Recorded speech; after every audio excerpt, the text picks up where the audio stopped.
Friends, ನಿಮಗೆ ಇಷ್ಟವಾದ biscuit ಯಾವುದು? ಮಾರಿನ, ಮಿಲ್ಕ್ ಬಿಕ್ಕೀಸ್ನ, ಗುಡ್ಡೆನ ಅಥವಾ ಓರಿಯೋನಂತಹ ಕ್ರೀಮ್ ಬಿಸ್ಕೆಟ್ಗಳ? ಆದರೆ ನಿಮ್ಮ ಫೇವರೇಟ್ ಬಿಸ್ಕೆಟ್ಗಳಲ್ಲಿ ಎಷ್ಟೊಂದು ಕೆಮಿಕಲ್ಗಳನ್ನ ಬೆರೆಸ್ತಾರೆ ಎಂಬ ವಿಷಯ ನಿಮಗೆ ಗೊತ್ತಾ? ಫಾರ್ ಎಕ್ಸಾಂಪಲ್, ಎಲ್ಲರೂ ಹೆಚ್ಚಾಗಿ ತಿನ್ನೋ ಮ್ಯಾರಿ ಬಿಸ್ಕೆಟ್ಗಳ ಇಂಗ್ರೀಡಿಯೆಂಟ್ಸ್ ಅಲ್ಲಿ ಇನ್ವರ್ಟ್ ಶುಗರ್ ಸಿರಪ್ ಎಂಬ ಕೆಮಿಕಲ್ ಇರುತ್ತೆ. ಇದನ್ನ ಪ್ರತಿದಿನ ತಿಂದರೆ ಫ್ಯಾಟಿ ಲಿವರ್, ಒಬೆಸಿಟಿ ಬರುತ್ತೆ. ಮತ್ತೆ ಈಗ ದೊಡ್ಡವರಿಗೆ ಬೇಗ ಶುಗರ್ ಬರುವುದಕ್ಕೂ ಇದೇ one of the main reason. Next, milk Bikkies ingredients ಅಲ್ಲಿ E47 ಎಂಬ ಎಮ್ಎಲ್ಸಿಫೈಯರ್ ಬಳಸ್ತಾರೆ. ಇದು ನಮ್ಮ ಗಟ್ ಮೈಕ್ರೋಬಯೋಟಾವನ್ನ ಹಾಳು ಮಾಡಿ ಫ್ಯೂಚರ್ ಅಲ್ಲಿ ಕ್ಯಾನ್ಸರ್ ರೀತಿಯ ರೋಗಗಳು ಬರಬಹುದು. ಹಾಗೇನೆ ಮಕ್ಕಳು ಹೆಚ್ಚಾಗಿ ಇಷ್ಟಪಡೋ ನಬಾಟಿ ವೇಫರ್ ಬಿಸ್ಕೆಟ್ಗಳಲ್ಲಿ E621 ಎಂಬ ಫ್ಲೇವರ್ ಎನ್ಹಾನ್ಸರ್ ಕೆಮಿಕಲ್ ಬೆರೆಸ್ತಾರೆ. ಇದು ಮೆದುಳಿನ ಗ್ಲೂಕೋಮೇಟ್ ರಿಸೆಪ್ಟರ್ಸ್ ನ ಓವರ್ ಆಕ್ಟಿವೇಟ್ ಮಾಡಿ ನರ್ವ್ ಸಿಸ್ಟಮ್ಗೆ ಹಾನಿಯಾಗಬಹುದು. ಇದರಿಂದ ಮಕ್ಕಳ ಮೆಮೊರಿ ಪವರ್ ವೀಕ್ ಆಗುವ ಚಾನ್ಸ್ ಜಾಸ್ತಿ ಇರುತ್ತೆ. ಆದ್ರೂ ಈಗಲೂ ಕೂಡ ಬಹಳಷ್ಟು ಮನೆಗಳಲ್ಲಿ ಮಾರ್ನಿಂಗ್ ಬ್ರೇಕ್ಫಾಸ್ಟ್ ಅಂತಂದ್ರೆ ಟೀಯಲ್ಲಿ ಬಿಸ್ಕೆಟ್ ಅದ್ದಿಕೊಂಡು ತಿಂತಾರೆ. ಇನ್ನು ಕೆಲ ಪೋಷಕರು ತಮ್ಮ ಮಕ್ಕಳ ಲಂಚ್ ಬಾಕ್ಸ್ ಅಲ್ಲಿ ಸ್ನಾಕ್ಸ್ ಆಗಿ ಪ್ರತಿದಿನ ಬಿಸ್ಕೆಟ್ ಗಳನ್ನ ಇಟ್ಟು ಕಳಿಸ್ತಾರೆ. ಆದ್ರೆ ಒಂದು ವಿಷಯ ಗೊತ್ತಾ? ಚಿಕ್ಕ ವಯಸ್ಸಲ್ಲೇ ಶುಗರ್, ಬಾಡಿಯಲ್ಲಿ ಜಾಸ್ತಿ ಫ್ಯಾಟ್, ಓವರ್ ಹೀಟಿಂಗ್, ಸೋಮಾರಿತನ, ಮೆಮೊರಿ ವೀಕ್ ಆಗೋದು, ಗಟ್ಟಲ್ಲಿ ಇನ್ಫೆಕ್ಷನ್, ಇನ್ನು ಹಾರ್ಟ್ ಅಟ್ಯಾಕ್ ರೀತಿಯ ಸಮಸ್ಯೆಗಳಿಗೆ ಕಾರಣ ಈ ಬಿಸ್ಕೆಟ್ಗಳಲ್ಲಿ ಸೇರಿಸುವ ಹಾರ್ಮ್ಫುಲ್ ಕೆಮಿಕಲ್ಸ್ಗಳೇ. ಆದ್ರೆ ಈ ಬಿಸ್ಕೆಟ್ಗಳೇ ಇವೆಲ್ಲವಕ್ಕೂ ಕಾರಣ ಎಂದು ತಿಳಿಯದೆ ಬಹಳಷ್ಟು ಜನ ಇವನ್ನ ಪ್ರತಿದಿನ ತಿನ್ನುತ್ತಿದ್ದಾರೆ. ಈಗ ನಿಮಗೆ ಒಂದು ಡೌಟ್ ಬಂದಿರಬಹುದು, ಈ ಬಿಸ್ಕೆಟ್ಗಳಲ್ಲಿರುವ ಕೆಮಿಕಲ್ಗಳು ಹಾನಿಕಾರಕ ಎನ್ನುವಾಗ ಕಂಪನಿಗಳು ಯಾಕೆ ಅವುಗಳನ್ನ ಬಳಸ್ತವೆ? ಇದಕ್ಕೂ ಒಂದು ಕಾರಣ ಇದೆ, ಅದನ್ನು ತಿಳ್ಕೊಳ್ಳೋಣ. ನೀವು ಬಿಸ್ಕೆಟ್ಗಳಿಲ್ಲದೆ ಟೀ ಕುಡಿಯಲಾರದೆ ಇದ್ದರೆ, ಸ್ನ್ಯಾಕ್ಸ್ಗಾಗಿ ಯಾವಾಗಲೂ ಬಿಸ್ಕೆಟ್ಗಳನ್ನೇ ತಿಂತಾ ಇದ್ದರೆ, ನಿಮ್ಮ ಮಕ್ಕಳು ಬಿಸ್ಕೆಟ್ಗಳನ್ನೇ ಜಾಸ್ತಿ ತಿನ್ನುತ್ತಿದ್ದರೆ, ನೀವು ತಿನ್ನುವ ಬಿಸ್ಕೆಟ್ಗಳಲ್ಲಿ ಯಾವುದು ಬೆಸ್ಟ್, ಯಾವುದು ವರ್ಸ್ಟ್ ಎಂದು ತಿಳ್ಕೊಳ್ಳೋಣ ಬನ್ನಿ.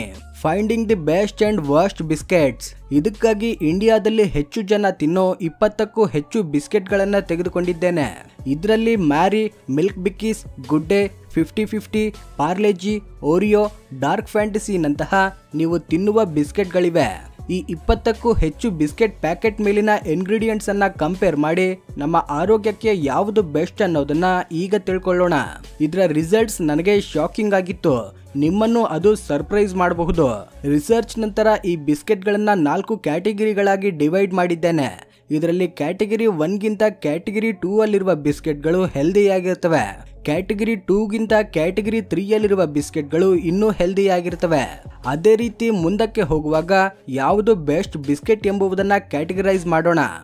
Category 1 most dangerous biscuits: Nabati, Happy, Hide and Seek, Dark Fantasy, Tiger, Oreo, Treat, Bourbon, Dark Fantasy, choco fills, ಹಾಗೇನೆ ಕ್ರೀಮ್ ಇರುವ ಎಲ್ಲಾ ಬಿಸ್ಕೆಟ್ಗಳು. ಇವೆಲ್ಲ ನಿಮಗೆ ಇಷ್ಟವಾದ ಬಿಸ್ಕೆಟ್ಗಳಾಗಿರಬಹುದು. ಆದ್ರೆ ನಿಮಗೆ ಗೊತ್ತಾ, ಇಲ್ಲಿರುವ ಬಿಸ್ಕೆಟ್ಗಳಲ್ಲೇ ಇವು ತುಂಬಾ dangerous. For example, Oreo biscuit ತೆಗೆದುಕೊಳ್ಳೋಣ. ನ್ಯೂಟ್ರಿಷನಲ್ ಇನ್ಫಾರ್ಮೇಶನ್ ಪ್ರಕಾರ ಒಂದು ಪ್ಯಾಕೆಟ್ ಅಲ್ಲಿ 71 ಗ್ರಾಂ ಕಾರ್ಬೋಹೈಡ್ರೇಟ್ ಇರುತ್ತೆ. ಆದ್ರೆ ಟೋಟಲ್ ಶುಗರ್ ಮಾತ್ರ 36.5 ಗ್ರಾಂ ಇರುತ್ತೆ. ಇದು ಸುಮಾರು 10 ಟೀ ಸ್ಪೂನ್ ಶುಗರ್ಗೆ ಸಮಾನ. ಇದೊಂದೇ ಅಲ್ಲ, refined maida, hydrogenated oils, artificial colours, flavours, emulsifier, enhancer, raising agents, ಈ ರೀತಿ ಹಲವಾರು ಹಾರ್ಮ್ಫುಲ್ ಕೆಮಿಕಲ್ಗಳನ್ನ ಸೇರಿಸ್ತಾರೆ. ಇವೆಲ್ಲಕ್ಕಿಂತ ವರ್ಸ್ಟ್ ಥಿಂಗ್ ಏನಂದ್ರೆ, ಬಿಸ್ಕೆಟ್ಗಳು ತುಂಬಾ ದಿನ ಕೆಡದೆ ಇರಲಿ ಎಂಬ ಕಾರಣಕ್ಕೆ ಈ ಎಲ್ಲಾ ಬಿಸ್ಕೆಟ್ಗಳಲ್ಲಿ ಟ್ರಾನ್ಸ್ ಫ್ಯಾಟ್ ಬೆರೆಸ್ತಾರೆ. ಸಾಮಾನ್ಯವಾಗಿ ಬಿಸ್ಕೆಟ್ಗಳಲ್ಲಿ ಸ್ಯಾಚುರೇಟೆಡ್ ಫ್ಯಾಟ್ ಮತ್ತೆ ಟ್ರಾನ್ಸ್ ಫ್ಯಾಟ್ ಎರಡನ್ನೂ ಆಡ್ ಮಾಡ್ತಾರೆ. ಈ saturated fat beef, butter, milk ರೀತಿಯ ನ್ಯಾಚುರಲ್ ಪದಾರ್ಥಗಳಿಂದ ಬರುತ್ತೆ. ಆದ್ರೆ ಇದು ಒಳ್ಳೆಯದೇನಾ ಅಂತ ಕೇಳಿದ್ರೆ ಅದರ ಬಗ್ಗೆ ಏನು ಹೇಳೋಕ್ಕಾಗೋದಿಲ್ಲ. ಆದ್ರೆ ದೊಡ್ಡ ಸಮಸ್ಯೆಗಳನ್ನ ಕ್ರಿಯೇಟ್ ಮಾಡೋದಿಲ್ಲ. ಆದ್ರೆ ಟ್ರಾನ್ಸ್ ಫ್ಯಾಟ್ ಅನ್ನೋದು ಆರ್ಟಿಫಿಷಿಯಲ್ ಆಗಿ ತಯಾರಿಸಿದ್ದು. ವರ್ಲ್ಡ್ ಹೆಲ್ತ್ ಆರ್ಗನೈಸೇಷನ್ ಏನು ಹೇಳಿದೆ ಅಂದ್ರೆ, there is no safe level of trans fat consumption. ಅಂದ್ರೆ ನಾನು ಟ್ರಾನ್ಸ್ ಫ್ಯಾಟ್ ಅನ್ನ ಕಡಿಮೆ ಪ್ರಮಾಣದಲ್ಲಿ ತೆಗೆದುಕೊಂಡಿದ್ದೇನೆ, ಸ್ವಲ್ಪ ಪ್ರಮಾಣದಲ್ಲೇ ತೆಗೆದುಕೊಂಡಿದ್ದೇನೆ ಅಂತ ಅಂದುಕೊಂಡ್ರು ಕೂಡ ಅದು ಸೇಫ್ ಅಲ್ಲ. ಆದ್ರೆ ಎಲ್ಲಾ ಬಿಸ್ಕೆಟ್ಗಳಲ್ಲಿ 0.1ರಿಂದ 0.6 ಗ್ರಾಂನಷ್ಟು ಈ ಟ್ರಾನ್ಸ್ ಫ್ಯಾಟ್ ಬಳಸ್ತಾರೆ. ಇದು ಬಾಡಿಯಲ್ಲಿ ಬ್ಯಾಡ್ ಫ್ಯಾಟ್ ಅನ್ನ ಹೆಚ್ಚಿಸಿ ಗುಡ್ ಫ್ಯಾಟ್ ಅನ್ನ ಕಡಿಮೆ ಮಾಡ್ತದೆ. ಇದರಿಂದ ಒಬೆಸಿಟಿ, ಸ್ಟ್ರೋಕ್, ಹಾರ್ಟ್ ಅಟ್ಯಾಕ್ ರೀತಿಯ ಸಮಸ್ಯೆಗಳು ಬೇಗ ಬರ್ತವೆ. Category 2 better but not healthy. ಈ ಸೆಕೆಂಡ್ ಕ್ಯಾಟಗರಿಯಲ್ಲಿ ಯಾವ ಬಿಸ್ಕೆಟ್ಸ್ ಇವೆ ನೋಡೋಣ ಬನ್ನಿ. Marigold, Milk Bikkies, Parle G, Mom's Magic, 50-50, Crack Jack, Good Day, Nice Time, Maska Chaska ಹಾಗೂ ಟೈಗರ್. ಈ ಬಿಸ್ಕೆಟ್ಗಳು ಕ್ಯಾಟಗರಿ 1ಗಿಂತ ಬೆಟರ್. ಆದ್ರೆ ಇವುಗಳನ್ನ ಹೆಲ್ದಿ ಎಂದು ಹೇಳೋಕ್ಕಾಗೋದಿಲ್ಲ.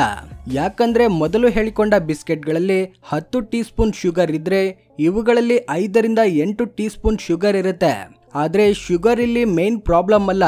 ಇವರು ಬೆರೆಸುವ refined flour, refined oils, artificial flavours, raising agents, emulsifier ರೀತಿಯ ಹಾರ್ಮ್ಫುಲ್ ಕೆಮಿಕಲ್ಗಳೇ ಡೇಂಜರಸ್. ಫಾರ್ ಎಕ್ಸಾಂಪಲ್, ನೀವು ಒಂದು ಕಂಪನಿ ಬಿಸ್ಕೆಟ್ ತಿನ್ನುವಾಗ ಒಂದೊಂದು ಕಂಪನಿಯ ಬಿಸ್ಕೆಟ್ ಒಂದೊಂದು ಟೇಸ್ಟ್ ಬರ್ತದೆಯಲ್ವಾ? ಅದಕ್ಕೆ ಕಾರಣ ಆರ್ಟಿಫಿಷಿಯಲ್ ಫ್ಲೇವರ್ಸ್. ಬಿಸ್ಕೆಟ್ಸ್ ತಯಾರಿಕೆಯಲ್ಲಿ ಬಳಸೋ ಮೈದಾ ಶುಗರ್ ಇಂದ ಟೇಸ್ಟ್ ಬರೋದಿಲ್ಲ. ಬದಲಿಗೆ ಅವರು ಬೆರೆಸುವ ಆರ್ಟಿಫಿಷಿಯಲ್ ಫ್ಲೇವರ್ಸ್ ಇಂದಾನೆ ಒಂದೊಂದು ಬ್ರ್ಯಾಂಡ್ ಒಂದೊಂದು ಟೇಸ್ಟ್ ಅಲ್ಲಿರುತ್ತೆ. ಇದು ಹಾರ್ಟ್ ಅಟ್ಯಾಕ್ ರೀತಿಯ ದೊಡ್ಡ ಸಮಸ್ಯೆಗಳನ್ನ ಕ್ರಿಯೇಟ್ ಮಾಡದಿದ್ದರೂ ಕೂಡ ಮೂಡ್ ಸ್ವಿಂಗ್ಸ್, ಮೆಮೊರಿ ಪ್ರಾಬ್ಲಮ್ ರೀತಿಯ ಸಮಸ್ಯೆಗಳು ಮೆದುಳನ್ನ ಎಫೆಕ್ಟ್ ಮಾಡ್ತವೆ. ಇನ್ನು ಈ ಕ್ಯಾಟಗರಿಯ ಬಿಸ್ಕೆಟ್ಗಳಲ್ಲೂ ಟ್ರಾನ್ಸ್ ಫ್ಯಾಟ್ ನ ಬೆರೆಸ್ತಾರೆ. ನೀವು ನೋಡಬಹುದು, ಕೆಲವು ಬಿಸ್ಕೆಟ್ ಪ್ಯಾಕೆಟ್ ಮೇಲೆ ಟ್ರಾನ್ಸ್ ಫ್ಯಾಟ್ 0 ಎಂದು ಮೆನ್ಷನ್ ಮಾಡ್ತಾರೆ. ಆದ್ರೆ ಅದನ್ನ ನೋಡಿ ಇದು ಒಳ್ಳೆ ಬಿಸ್ಕೆಟ್ ಅಂತ ಅಂದ್ಕೋಬೇಡಿ. ಕಾರಣ ಏನಂದ್ರೆ 0.7 ಗ್ರಾಮ್ ಒಳಗಡೆ ಟ್ರಾನ್ಸ್ ಫ್ಯಾಟ್ ಇದೆ ಅಂದ್ರೆ ಅಲ್ಲಿ 0 ಅಂತ ಮೆನ್ಷನ್ ಮಾಡಬಹುದು ಎಂದು ಒಂದು ಪರ್ಮಿಷನ್ ಇದೆ. ಈ ಲೂಪ್ ಹೋಲ್ ನ ಬಳಸ್ಕೊಂಡು ಅವರು 0 ಟ್ರಾನ್ಸ್ ಫ್ಯಾಟ್ ಅಂತ ಮೆನ್ಷನ್ ಮಾಡಿಕೊಳ್ತಾರೆ. ಆದ್ರೆ ಅವರಿಗೆ ಪರ್ಮಿಷನ್ ಕೊಟ್ಟ ಫುಡ್ ಸೇಫ್ಟಿಯೇ ಇದನ್ನ ಹೇಳಿದೆ 0.1 ಗ್ರಾಮ್ ಟ್ರಾನ್ಸ್ ಫ್ಯಾಟ್ ಕೂಡ ಡೇಂಜರಸ್ ಅಂತ. ಸರಿ, ಎಲ್ಲ ಬಿಟ್ಟು ಬ್ರ್ಯಾಂಡ್ಸ್ ನಮಗೆ ತೋರಿಸೋ ಸ್ಪೆಷಲ್ ಡ್ರಾಮಾ ಏನಂದ್ರೆ ಕೆಲ ಬಿಸ್ಕೆಟ್ಸ್ ಅಲ್ಲಿ ಬಾದಾಮ್ ಬೆರೆಸಿದ್ದೇವೆ, ಗೋಡಂಬಿ ಬೆರೆಸಿದ್ದೇವೆ ಅಂತ ಆಡ್ಸ್ ಮಾಡ್ತಾ ಇರ್ತಾರೆ ಅಲ್ವಾ? ಫಾರ್ ಎಕ್ಸಾಂಪಲ್, ನಾನು ಗುಡ್ ಡೇ ಬಿಸ್ಕೆಟ್ ತೆಗೆದುಕೊಂಡಿದ್ದೇನೆ. ಇದರ ಇಂಗ್ರೀಡಿಯೆಂಟ್ಸ್ ಲಿಸ್ಟ್ ಅಲ್ಲಿ 1.4% ಕ್ಯಾಶ್ಯೂ ಆಡ್ ಮಾಡಿದ್ದೇವೆ ಅಂತ ಮೆನ್ಷನ್ ಮಾಡಿದ್ದಾರೆ. ಆದ್ರೆ ಈ ಪ್ಯಾಕೆಟ್ ಟೋಟಲ್ ವೆಯ್ಟ್ ನೋಡಿದ್ರೆ 52.5 ಗ್ರಾಮ್ಸ್. ಅದರಲ್ಲಿ 7 ಬಿಸ್ಕೆಟ್ಸ್ ಇವೆ ಅಂದ್ರೆ ಈಗ ಅದರಲ್ಲಿ ಎಷ್ಟು ಗೋಡಂಬಿ ಆಡ್ ಮಾಡಿದ್ದಾರೆ ಅಂತ ಕ್ಯಾಲ್ಕುಲೇಟ್ ಮಾಡಿದ್ರೆ ಒಂದೊಂದು ಪ್ಯಾಕೆಟ್ ಅಲ್ಲಿ ಕೇವಲ 0.73 ಗ್ರಾಮ್ನಷ್ಟು ಗೋಡಂಬಿ ಇದೆ ಅಂತ ಗೊತ್ತಾಗುತ್ತೆ. ಆದ್ರೆ ಒಂದು ಗೋಡಂಬಿಯ ಸರಾಸರಿ ತೂಕ ನೋಡಿದ್ರೆ 1.2 ಗ್ರಾಮ್ನಷ್ಟಿರುತ್ತೆ. ಆಗ 7 ಬಿಸ್ಕೆಟ್ಸ್ ಇರೋ ಪ್ಯಾಕೆಟ್ ಅಲ್ಲಿ ಒಂದೇ ಒಂದು ಗೋಡಂಬಿಯನ್ನು ಬೆರೆಸಿಲ್ಲ ಅನ್ನೋದು ಗೊತ್ತಾಗುತ್ತೆ. ಆದ್ರೆ ನಮ್ಗೆ ತೋರ್ಸೋದಕ್ಕೆ ಆ ಪ್ಯಾಕೆಟ್ ಮೇಲೆ ಎಷ್ಟೊಂದು ಗೋಡಂಬಿ ಹಾಕಿದ್ದಾರೆ ನೋಡಿ. Category 3 slightly better but not truly healthy. ಈಗ ಥರ್ಡ್ ಕ್ಯಾಟಗರಿಯಲ್ಲಿ ಯಾವ ಬಿಸ್ಕೆಟ್ಸ್ ಇವೆ ನೋಡೋಣ ಬನ್ನಿ. Britannia Nutri Choice, Sunfeast Farm Lite, Marie Light oats biscuit. ಈ ಬಿಸ್ಕೆಟ್ಗಳು ಇದಕ್ಕೂ ಮುಂಚೆ ನೋಡಿದ ಕ್ಯಾಟಗರಿಗಳಿಗಿಂತ ತುಂಬಾ ಬೆಟರ್. ಆದ್ರೆ ಇವು ಹೆಲ್ದಿ ಎಂದು ಕಾಣಿಸಿದರೂ ಓಟ್ಸ್, ವೀಟ್ಸ್ ಇವೆ ಎಂದು ಹೇಳಬಹುದಾದರೂ ವಾಸ್ತವವಾಗಿ ಅವು ಇವುಗಳಲ್ಲಿ ಇರೋದಿಲ್ಲ. For example, Sunfeast Farm Lite biscuit ತೆಗೆದುಕೊಳ್ಳೋಣ. ಇದನ್ನ ವೀಟಿಂದ ತಯಾರಿಸಿದ್ದೇವೆ, ಹೆಲ್ದಿ ಎಂದು ಆಡ್ಸ್ ಮಾಡ್ತಾರೆ. ನಾವು ಸಹ ಗೋಧಿಯಿಂದ ತಯಾರಾದದ್ದು ಬೇರೆ ಬಿಸ್ಕೆಟ್ಗಳಿಗಿಂತ ಇದು ಹೆಲ್ದಿ ಎಂದು ಭಾವಿಸ್ತೇವೆ. ಆದ್ರೆ ಗಮನಿಸಿ ನೋಡಿದ್ರೆ ಬೇರೆ ವಿಷಯನೇ ಬಯಲಾಗುತ್ತೆ. ಈ ಪ್ಯಾಕೆಟ್ ಟೋಟಲ್ ವೆಯ್ಟ್ 133 ಗ್ರಾಮ್. ಇದರಲ್ಲಿ ಟೋಟಲ್ ಆಗಿ 16 ಬಿಸ್ಕೆಟ್ಗಳಿವೆ. ಇದರ ಇಂಗ್ರೀಡಿಯೆಂಟ್ಸ್ ಲಿಸ್ಟ್ ಅಲ್ಲಿ 18.4% ವೀಟ್ ಸೇರಿಸಿದ್ದೇವೆ ಎಂದು ಮೆನ್ಷನ್ ಮಾಡಿದ್ದಾರೆ. ಇದನ್ನ ಕ್ಯಾಲ್ಕುಲೇಟ್ ಮಾಡಿದ್ರೆ ಒಟ್ಟು ಪ್ಯಾಕೆಟ್ ಅಲ್ಲಿ ಕೇವಲ 24.47 ಗ್ರಾಮ್ನಷ್ಟು ವೀಟ್ ಮಾತ್ರ ಇರುತ್ತೆ. ಆಗ ಒಂದು ಬಿಸ್ಕೆಟ್ ಅಲ್ಲಿ ಎಷ್ಟಿರ್ತದೆ ಎಂದು ಕ್ಯಾಲ್ಕುಲೇಟ್ ಮಾಡಿದ್ರೆ ಕೇವಲ 1.5 ಗ್ರಾಮ್ ವೀಟ್ ಮಾತ್ರ ಇರುತ್ತೆ. ಆಗ ಇದರ ಟೋಟಲ್ ವೆಯ್ಟ್ ಅಂಡ್ ಬಿಸ್ಕೆಟ್ ಸಂಖ್ಯೆಯ ಆಧಾರವಾಗಿ ನೋಡಿದ್ರೆ ಒಂದು ಬಿಸ್ಕೆಟ್ ವೆಯ್ಟ್ 8 ಗ್ರಾಮ್ ವರೆಗೂ ಇರುತ್ತೆ. ಆದ್ರೆ 8 ಗ್ರಾಮ್ ಇರುವ ಬಿಸ್ಕೆಟ್ ಅಲ್ಲಿ ಕೇವಲ 1.5 ಗ್ರಾಮ್ ಗೋಧಿ ಇದ್ದರೆ ಉಳಿದ 6.5 ಗ್ರಾಮ್ ಅಲ್ಲಿ ಏನಿರಬಹುದು? ಇದಕ್ಕೂ ಮುಂಚೆ ಹೇಳಿದ ಬಿಸ್ಕೆಟ್ಗಳಲ್ಲಿ ಯಾವ ಹಾನಿಕಾರಕ ಕೆಮಿಕಲ್ಗಳನ್ನ ಸೇರಿಸಿದ್ದಾರೋ ಅವೇ ಇಲ್ಲಿಯೂ ಇವೆ. ಓವರ್ ಆಗಿ ಕ್ಯಾಟಗರಿ 3ಯಲ್ಲಿರುವ ಯಾವ ಬಿಸ್ಕೆಟ್ಸ್ ಕೂಡ ಹೆಲ್ದಿ ಅಲ್ಲ. Category 4 the best biscuits.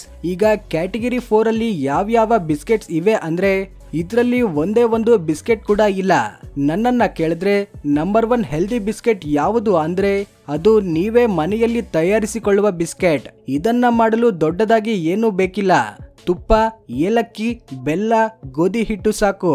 ಇವೆಲ್ಲವನ್ನ ಮಿಕ್ಸ್ ಮಾಡಿ ಇನ್ಸ್ಟೆಂಟ್ ಆಗಿ ಮನೆಯಲ್ಲೇ ಬಿಸ್ಕೆಟ್ ತಯಾರಿಸಬಹುದು. ಇದು ನಿಜವಾಗಿಯೂ ಹೆಲ್ದಿ ಸ್ನ್ಯಾಕ್ ಆಗುತ್ತೆ. ಫ್ರೆಂಡ್ಸ್, ನೀವು ಈ ವಿಡಿಯೋವನ್ನ ಇಲ್ಲಿಯವರೆಗೂ ನೋಡಿದ್ರೆ ನೀವು ಹೆಚ್ಚಾಗಿ ತಿಂದ ಬಿಸ್ಕೆಟ್ ಯಾವುದು ಅನ್ನೋದನ್ನ ಕಮೆಂಟ್ ಮಾಡಿ ಹೇಳಿ. ಆಗ ಯಾರು ಯಾವ ಬಿಸ್ಕೆಟ್ಗಳನ್ನ ಹೆಚ್ಚಾಗಿ ತಿನ್ನುತ್ತಿದ್ದಾರೆ ಎಂದು ತಿಳಿಯಬಹುದು. ಈ ವಿಡಿಯೋ ಇಷ್ಟವಾಗಿದ್ರೆ ಲೈಕ್ ಮಾಡಿ, ನಿಮ್ಮ ಫ್ರೆಂಡ್ಸ್ ಅಂಡ್ ಫ್ಯಾಮಿಲಿ ಜೊತೆ ಶೇರ್ ಮಾಡಿ. ಈ ರೀತಿ ಆಸಕ್ತಿಯಾದ ವಿಡಿಯೋಗಳಿಗೋಸ್ಕರ ನಮ್ಮ ಚಾನೆಲ್ಗೆ ಸಬ್ಸ್ಕ್ರೈಬ್ ಆಗಿ. Thanks for watching.